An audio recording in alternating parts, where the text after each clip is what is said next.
Alright guys, welcome back. We have another question in today's video. We need to determine the resultant of the two forces that are applying to the bracket that we can see. We need to write R in terms of unit vectors along the X and Y axis. So what we need to do at the end, we have to write down our R based on the, let's call it the unit vector for X, which is I plus RY, and J, which is the unit vector for y-axis. So we need to figure this out, and we have these forces in here and we have our x and y in the figure, and let's just figure out our rx. So we have the x component of the 200 Newton force, which will be this one, and we have the, so if we show it like that, that would be the x component of the 200, and for 150 this will be the x component. As we can see, the 200 has a positive x component, so we'll have 200 times cosine of 35 degrees. And for the 150 newtons force, so first of all, we know that the x component is negative since it's to the left, and this time we will have either,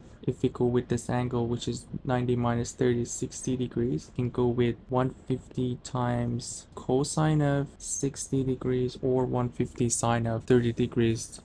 Depends if you're taking the angle with the x-axis or y-axis, and they both work. So here what we get is 88.8 Newton, and that would be the Rx. So we can put that in here later, and our Ry will be, we have to go for some of all forces in y direction. I'm gonna show it in different color, maybe light blue. So this will be the y component for the 200 Newton force, and this will be for 150 Newtons force. As we can see, they're both in the positive direction of y, so will be positive. So this time we'll have 200 times sine of 35 degrees for the y component, and as I said, the other one has a positive force for y component, so 150 times, this time we can again go with either sine of 60 degrees or cosine of 30 degrees. That would be your preference. And if we calculate Ry, we'll get 444.6 newtons,